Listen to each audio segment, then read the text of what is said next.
Hello and welcome back to Learn MS Azure. Please subscribe to the channel to get the latest Azure videos and don't forget to click on the bell icon for the notification. To understand what is Azure API management, first let's go through what is API, which is basically prerequisite to learn about API management or APIM. What is API? An API is nothing but a application programming interface that runs over HTTP, and many consumers or devices can call your API and get the desired output where API talks to your data or other services at the backend. API is useful for integrating your different systems. It enables the digital experience. You can expose API as a product which you can monetize. The best example of API is when you spin up a new Azure virtual machine. Basically, API is the one which manages this command and creates a virtual machine actually for you. Another example is when you are enjoying a Friday night watching Netflix and you are hungry. So you open a food delivery app and API enables us to find out thousands of restaurant and food options for you. Now to process your order, you input your credit card information and the delivery address. This is where application to application communication comes into play. At the checkout, when you click submit payment in, let's say, BillDesk or Razorpay, the application sends your banking information to another application to verify your information. After confirming the payment, the second application sends a notification back to BillDesk to complete the transaction. The BillDesk API facilitates a financial data exchange, and once the acknowledgement is complete, your transaction gets processed. Your order is verified, and the restaurant initiates a real world operation, which is food preparation. As there is a lot of dependency on API in today's world, so it becomes very important to manage the life cycle of APIs as a first class asset. That's where API management comes into picture. For many organizations, APIs are just piece of code that helps perform tasks. But if you are engaged in the API economy and start seeing APIs as the source of monetization or growth, you need to operate them with more fineness. For you, APIs should be easy to find, access, share, and understand. Achieving this level of control over APIs is what we are gonna see. API management is a service which helps you build, publish, maintain your APIs. So it's a centralized platform for an organization to control APIs at an enterprise level with a high performance and security standard. Nowadays, we are adapting to microservice architecture, so API management plays a vital role to maintain your integration assets. API management helps you define API schema, publish it, secure access to API, controlling traffic that goes through your APIs. It can track errors in real time in your APIs. It can review usage analytics, etc. So API management consisting of three features which are developer portal, management plane, and gateway that is also called as data plane.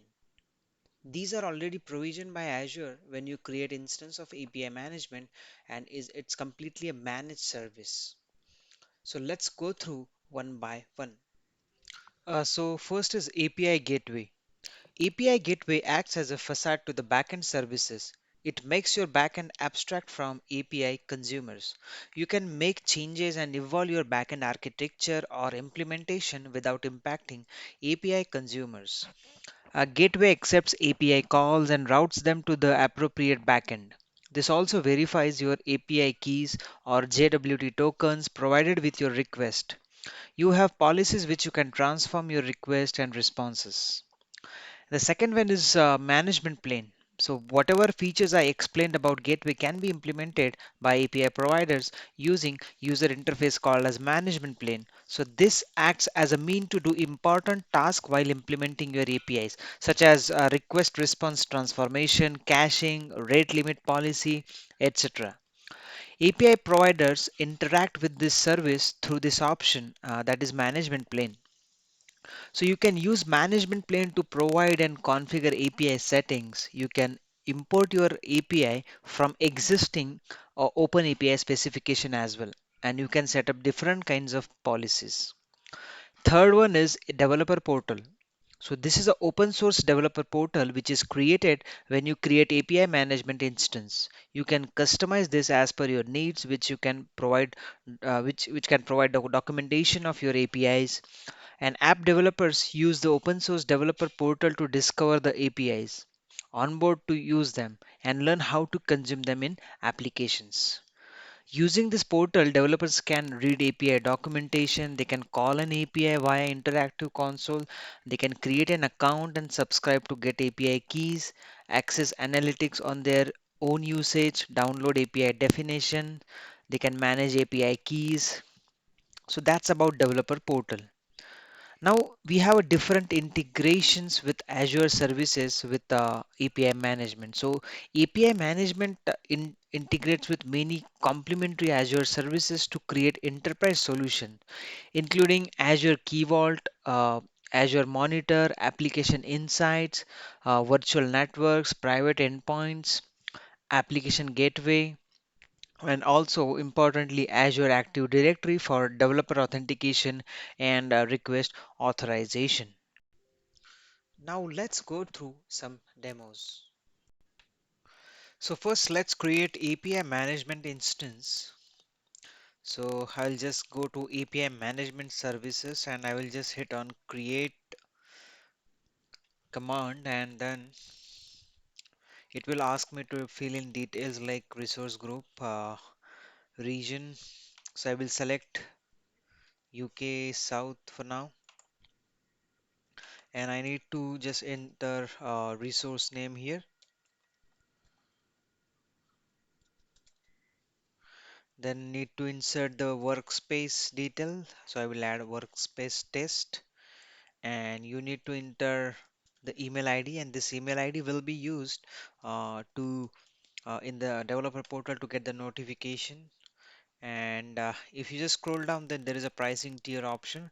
So there are multiple options that you have, that is developer plan, basic plan, standard, premium, and consumption. So developer is to be used when you don't want to, have the production instance, and consumption is something where if you have a variable load on your APIs, then you can choose consumption. So basic, standard, and premium, these are different options with different SLAs. So based on your need, if it is if you need lot of load on the API, then you can choose premium, standard as per your use cases. So I will select basic for now and then select next. And monitoring, if you have application inside, then you can select yes and select the instance, so all the logging metrics will be available in your application inside. So I will just click on next now, and scale. So you can have the scale option, so wherein you will have multiple units available. So um, uh, currently we have a basic plan, so that's why we can select the units which is maximum 2, and currently I will keep it as 1. But if you're using developer plan, so you and consumption plan, so you don't get the scaling options. And I'll just select the managed identity. So managed identity is something that is used to authenticate Azure resources with each other. So here you can enable the system assign identity to grant resource access to other existing resources. So I'll skip this and move to virtual network. So you can have a private virtual network within which you will create API management instance. But for now, I'll click select the none options and go to the next one. I'll skip this and go to tags, review and install, and then let's create the API management instance. So it takes some time to create API management service and to get it running. And if you're using some developer pricing tier, then it might take up to 30 to 40 minutes to create. So let's come back once it is deployed. So now the API instance is deployed successfully. So let's go to the resource. So now here at the overview section, you can see the basic information that the API management instance is deployed successfully. You can see the gateway URL over here, what is a tier, so those kinds of things. So now I just want to scroll down and click on the API section.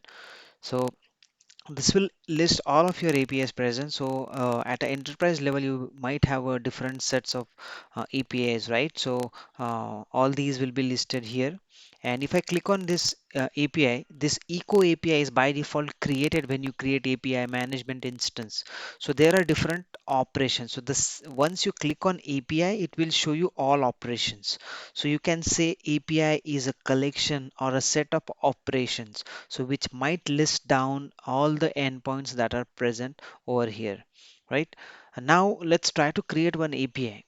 I will just click on add API. So you have multiple options where you can create API. So you can define a new API, right? Or you can create from the definition by using open API specification, right? Or different WSDL file, anything you have. So I already have this open API specification from Microsoft, which is a demo API. So I will just click on open API and I will take this conference API, demo API, and I will just click on open API specification. And instead of basic, I will just click on full. So you will see it will give you multiple options here, right? So display name, what is the description, both. So I will select HTTPS. If you want to have some suffix in your URL, you can do that. So I will just add conference. So tags you can give it like any tags, right? And the product. So product is nothing but by default whenever you create API management instance. So it will basically create starter and unlimited as a product. So what is products we'll see later, but for now I will just select let's say unlimited, okay? And if you can version your API, that is also something we can see later on. So now for now just click create. So it will just try to fetch the details from that open API specification that you have given. And once you click on this demo conference API, you can see different operations for that API. So all these operations which are present, we have already mentioned that you using this open API specification. So now I will click on get speaker, right? So we'll see what are these inbound, outbound policies, right? Later on. But for now, I just wanted to import one API. Now, if I go here, so you have multiple tabs like settings. So under the settings, what is the setting for this API? You will see. And then there is a third tab, which is a test. So you no need to go to the Postman like application to test your APIs. So Azure provides you this interface where you can test your endpoints right there when you are developing something. So here you will see the details like if there are any query parameters, then you can provide that header value, any request parameter you want to provide, and then there is apply product scope. So we'll see in detail about the products, but if you remember, we have selected unlimited as the product for this particular API when we created or imported that open API specification. So now uh, I will just test this API now, and if I click on send, it should give me some response. So yes, it has given me 200 okay response. So what it has done, it has called the backend API and got me this result, get speaker. So the name of the speaker and the some details about this. Now, I just wanted to talk about products. So here, the product is nothing but for the security reason, we need a product. So product is nothing but for a API consumer, you create a product, and um, a product is a mean by which the API consumers will subscribe to your APIs and they can call your APIs. But for now, we haven't created any kind of a product, and by default, there is a unlimited product given, and we have used that particular product. So I just wanted to show one thing that here I will just use this in Postman tool. So here,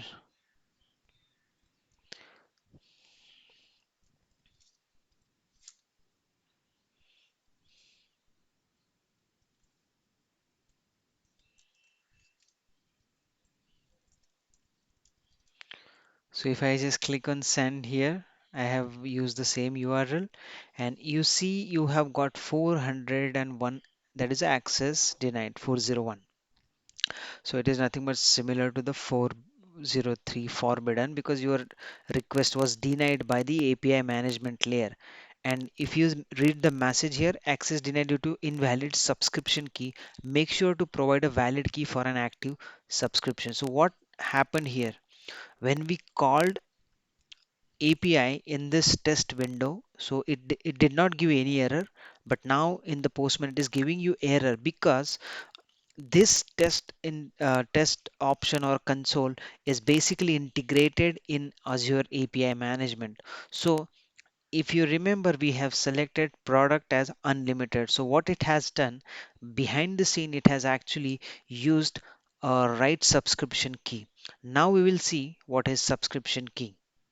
So if I click on products, so here you will see uh, the product is created by default when you create uh, API management instance. So here the protection level is like requires subscription and requires approval. And that's the reason we were not able to call this API using Postman. So if I click on subscription, so here there is a start product scope, right? Unlimited, and there is a primary and secondary key associated with that product. So if I just show this key and copy this key over here, and if I go to Postman, so I can use this particular. So whenever you are using product, it is associated with subscription. So for example, there is a team which needs to call this API. So you will create a product for them, and you will give subscription key to that team, and they will basically send this subscription key along with this header name, which is OCP APIM subscription key, and this value. And if I now click on the send button from the Postman, so we should get some 200 response. There you go. So we are getting 200 OK response, and that is because we passed subscription key. But when we pass this data from the APIM instance, so it behind the scene it actually took this API key automatically. Now in a real world, if I develop any API and if I want to want consumers to use this API, what I will do, I will create product. So now let's go on to products. I will just give the name here, event team, and here you need to understand these checkboxes. So publish means when you create a product, you need to publish it so that API consumers can start using your API. Unless and until you publish this product, they won't be able to subscribe to or call your API. So for now, I will just keep it as blank. But required subscription is you need to understand that we need to check it, because whenever you're passing subscription key, if this checkbox is not selected and they don't pass, or API consumers don't pass the subscription key, it will not give access denied error. So it's always better. Now um, we have a subscription. What is a subscription? So whenever you create a product, so you associate that product with some kind of a API. So that is known as the subscription. So you as API consumers can use that subscription key. So for this product, I want event team to access demo conference API. So I will create this subscription between them, and I will just hit on create. So now you see event team, new product, yeah, event team is created, but the state of this product is currently not published. So what I will do, I will just click on publish, right? And now if I go to API section and click on demo conference API, and if I go to settings, so I told you we have product information here. So earlier when we by default created this API, so we used unlimited as the product. So but for now I don't want unlimited product to be associated with this API. So I will just click on event team for now. So this is the new product that we have created, and here the setting is subscription key required. I will just save this settings now, And if I go to test here,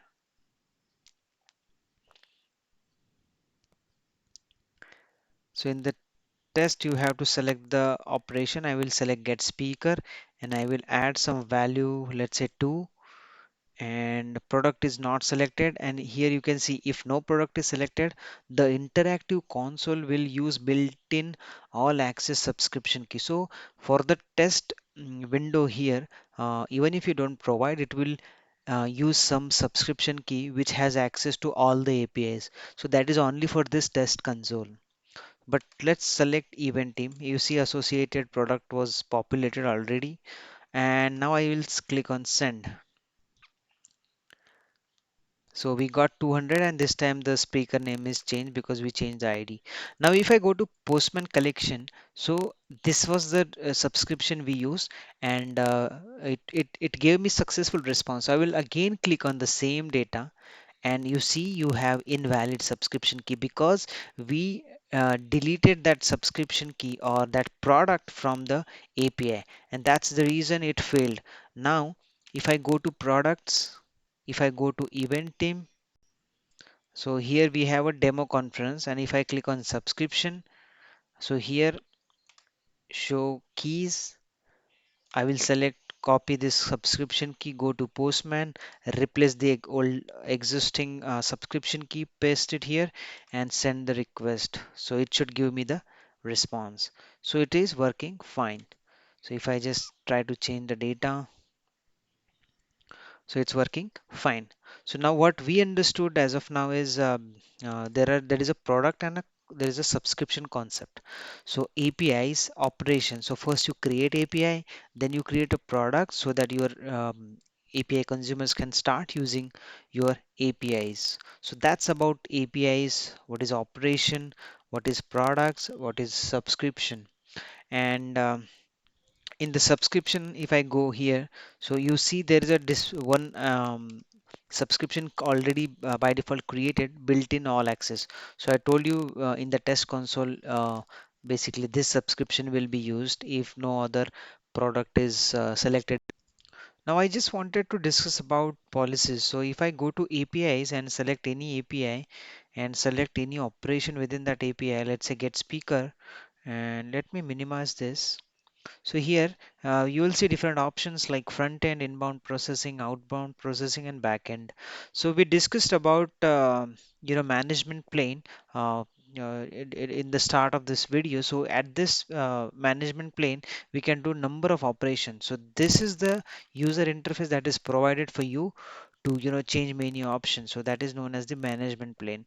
So uh, policies is nothing but you can transform your request, you can modify the content of the I mean you can transform the request, you can transform the responses. So if you see modify the request before it is sent to the backend service.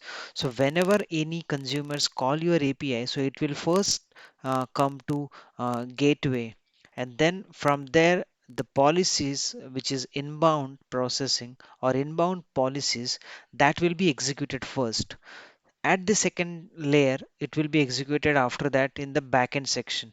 And once backend section will call your backend API, which is actual code of your API, and then it will return the response. So from here, the response goes to outbound processing, and then from the outbound processing it will go to your API consumer. So if you see this arrow, so first the request comes to inbound processing, goes to backend, backend will go to actual API at the backend service, and then it will return the response. And then if there are any outbound policies, then it will be applied, and then it will send the data back to the consumers. So that's about in policies, which is divided into three different parts.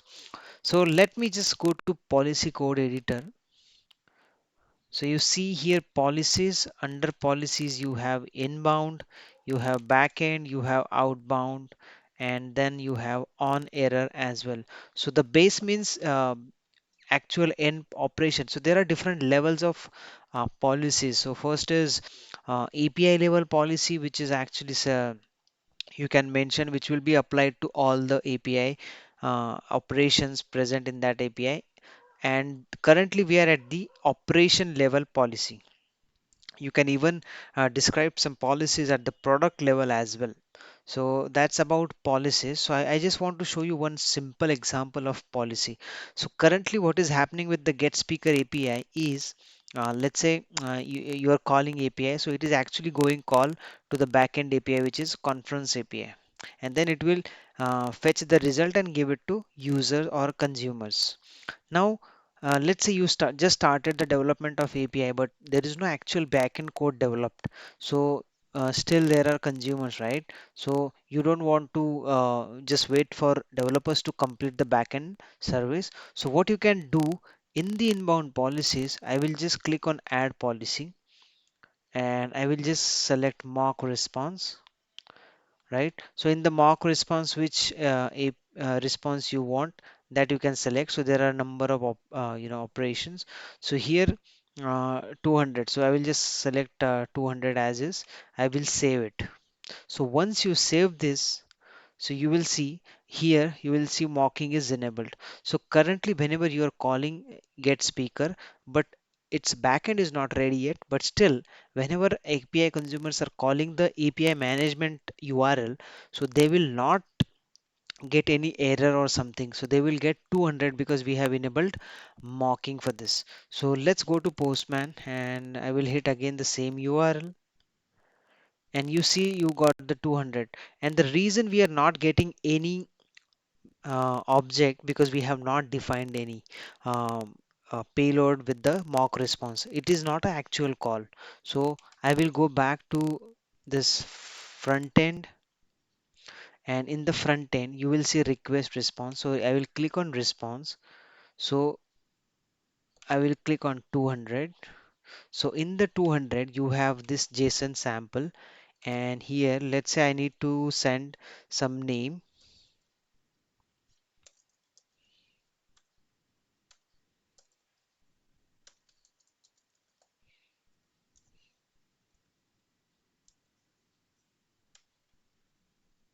So I'm just selecting a simple name and saving it. And once it is saved, so let's go to Postman and just try to call it. So let's wait. I think it's not saved yet. The reason it did not work is basically if I go to get speaker and if I just click on front end and if I just go to response, so here for the 200 OK response, the content type was not set as application JSON. So now I changed it and saved it. So now if I go back to this one and click hit, so it will give me the mock response. So it is not actual call to the API. So that's how you can use basically this mocking response. So we have applied the policy at the inbound level. So now there is one more topic that I wanted to discuss, which is revisions. So now if I select demo conference API and if you see for get speakers, not get speakers, but get speaker, we have mocking enabled and currently we are sending 200 response to the consumers. Now let's say I want to test a scenario where I don't want 200, but I want some other response from the mock API, right? Now if I go to revisions and I don't want to disturb the API consumers because currently it is in the development stage. So what I will do, I will create a second revision which I will work on, right, without affecting my API consumers. So what I will do, add a revision description. So let's say I need to give 403 error. So I want to test this scenario, let's say, and I will just create. It will create a new revision for you.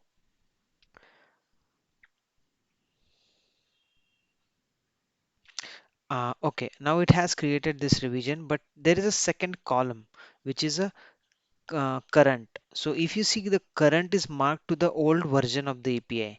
So this is a new version of the API, but still it is not current. That means the API consumers, when they are going to call the API, they will still get this response. So they will, it will run your this definition of API. But I can work on this one, right? So currently revision 2 I am working on. So if I go to get speaker. Here mocking is enabled. The response is set as 200, but I want to change the response now. I don't want 200, I want 503. So I will just return the 503 error from this API.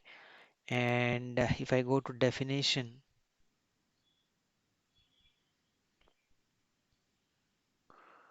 and if I go to responses, add a response, and I will say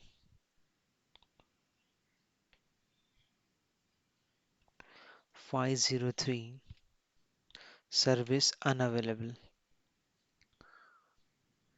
right? And I will add some description,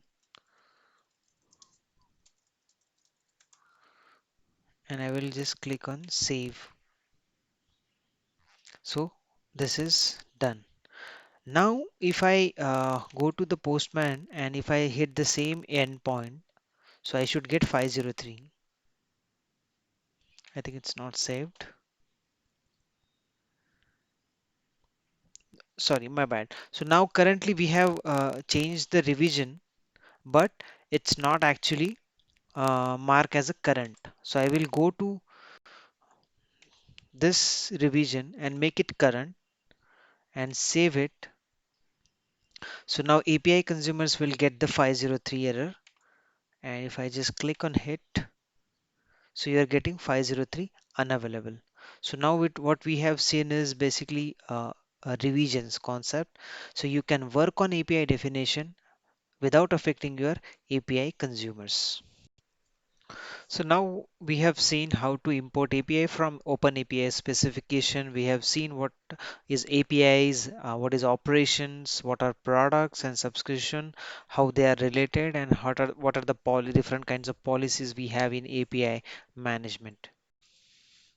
So here are the some of the benefits for API management. To manage APIs across clouds and on-premises, protect your resources, accelerate your business, improve API discoverability, transform your existing services, and secure your APIs.